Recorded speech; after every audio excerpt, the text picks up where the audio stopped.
কিছু মনে পড়ে যায়। দীর্ঘ প্রতীক্ষার পর মুক্তি পেয়েছিল দেব ও শুভশ্রী অভিনীত ধূমকেতু। ছবিটি মুক্তির পর থেকে দর্শকদের মনে ঘুরপাক খাচ্ছিল একটাই প্রশ্ন, এটাই কি তবে এই জনপ্রিয় জুটির শেষ ছবি? 1 বছর পেরুতেই সেই প্রশ্নের উত্তর মিলতে শুরু করেছে, তবে পুরোটা নয়, এখনো রয়ে গেছে রহস্য।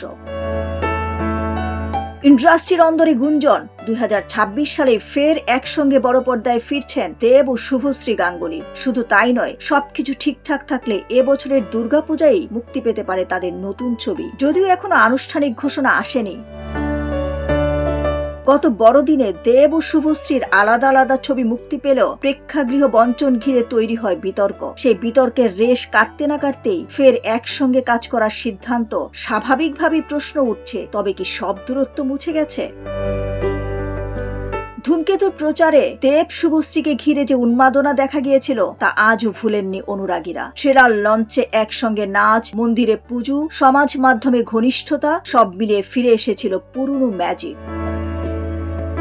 কিন্তু ছবি মুক্তির পরই শুরু হয় ভিন্ন গল্প। কিছু মন্তব্য, কিছু পোস্ট, আর তাতেই ছড়িয়ে পড়ে দূরত্বের গুঞ্জন। বিতর্কে ছড়িয়ে পড়ে আরো কিছু পরিচিত নাম। প্রশ্ন উঠে, তবে কি এই জুটি আর ফিরবে না? নতুন বছরের শুরুতেই সেই প্রশ্নে আবার নতুন মোড়। শোনা যাচ্ছে আদ্যপান্দ একটি প্রেমের গল্পেই ফের জুটি বাঁধছেন দেব ও শুভশ্রী। প্রযোজনার দায়িত্বে থাকছে দেব এন্টারটেইনমেন্ট। তবে কে পরিচালনা করবেন এই ছবি, সেই রহস্য এখনো অজানাই।